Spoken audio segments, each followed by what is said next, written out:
begin lesson 9, video 12. Finishing up your first stone, making sure you have a good first facet, switching stones. Very critical step here. If you try and rush this step or take a shortcut or don't properly complete this step, it's going to screw up the whole rest of your job. So next few steps are, this is the part where most people don't quite get it or get lost or give up or they don't get good results. Here's the step that you need to follow. I'm repeating it because it's very important. Did passes on both sides. I can feel a burr. We're at the burr stage, so let's see if we're ready to change stones. Don't change stones too early because it won't work out right. I wipe off my knife, wipe off my stone. As soon as you wipe off your stone, always re-oil it immediately.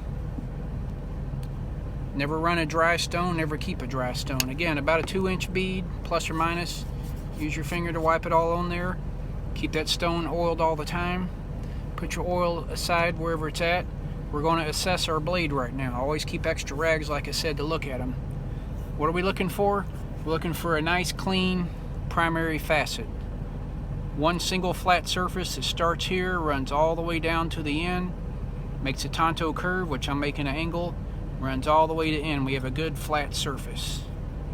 Other side, single primary facet all the way down, turns all the way down. You should imagine laying a ruler or a straight edge on top of that little 1/8 inch wide edge right here and being able to make it completely flat. I mean, don't worry about being really perfect right now. We can work on competition blades and special stuff later, but for now I've got a pretty good facet here. I see a little error. I need a little bit more work on it, but we'll assess that. I don't know if you can see it in the video, but as I come this way, it lifts up a little bit. So I go this way and I come up before the serrated. I should have spent more time there, but I was turning around too fast. As I mentioned before, spend more time on the tip. You get the tip all the way down, and sometimes you need to spend more time on the end, because as you do a pass this way and a pass this way back, you're crossing the entire length of this area. When you get to the end, you only hit it once and go back, not even with the whole stone. That's why you have to do more time on the ends. But we've got a primary facet, 25 degrees, which is what we want. Do I have a burr? Yes, I've got a burr. I can feel a burr all the way down, make your tanto angle, a burr all the way down. So we're meeting all the criteria to make the switch to our next stone. Quick review, start with your core stone. Single passes or double passes, just be consistent. One pass each side, keep flipping, doing a pass, keep flipping. Wipe off your stone every now and then, wipe off the effluent off of your knife, keep it clean. Put some more oil in your stone, keep doing more passes like I was showing you a minute ago, till you get a burr stage. If you try and change stones before you reach the burr stage, it's not going to work. If you don't have those burrs before you switch stones, you're not going to have a sharp edge. You've got to get to the burr stage before you switch stones. In the light, you might be able to see that burr even. The burr is really big with a coarse stone. As you get to finer and finer stones, the burr goes more and more away until you almost can't feel it until you get to the leather stage. We'll cover that in a little bit. Looks like I'm about ready for my next stone. You don't have to change the jig. Keep it at 25 degrees. Always take care of your stones. I'm putting this stone away because I'm ready to go to a new stone. It's true, I just oiled it. I'm going to run a little bit more oil on that stone. Rub the oil in. Try and lift up some more of those metal filings. Clean that off on a rag. Just try and get the extra metal filings out of there if I can, so I can keep a clean stone. You can see it comes a little bit of dark comes out of there. Re-oil your stone, maybe a 2-inch bead on it. Rub all that in. Push your pole back in. Make sure the pole's got some oil on it. This stone is ready for the next time we want to use it.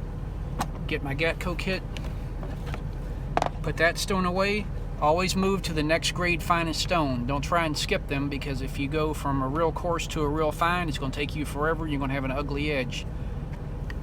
I just went from extra coarse going to coarse, which is a diamond in this case. That was a natural stone, but I'm using diamond on the next step. You can kind of flop between them. Again, get your next stone out. Make sure it's always oiled. On diamonds, you don't have to use quite as much oil, but you still need some, of course. Oil the stone, whatever's left on your finger. Oil your blade. Make sure you don't cut yourself. Well, you can't really cut yourself on it yet. Pull your pole out. Make sure your pole is oiled.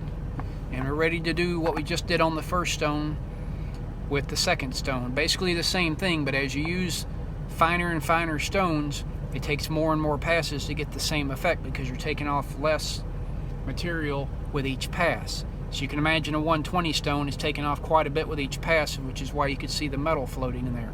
As we get to finer stones, soon those metal filings are almost invisible. All you see is a dark powder or a black, which is liberated carbon inside the effluent floating on top, the bead of oil that sits on the knife when you're sharpening. So it'll take more passes. If you do one pass on each side with a coarse stone, go to 2 or 3 with your next stone.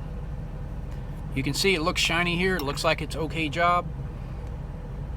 For a lot of people and a lot of purposes, this is probably the sharpest knife they ever had, which is really low quality IMO if you think about it, because I can go much, much further than that. Once we go to our next higher grade stone, even with this diamond stone, this will be sharp enough to cut you pretty easily. Not quite to cut hair, but it'll cut you pretty well. Once we get up to our 1200 ceramic stone, it'll be very, very sharp. You know, scalpel sharp, drop a hair on it, split it sharp. So anyway, we finished our first stone, making good progress. We'll go to the next video.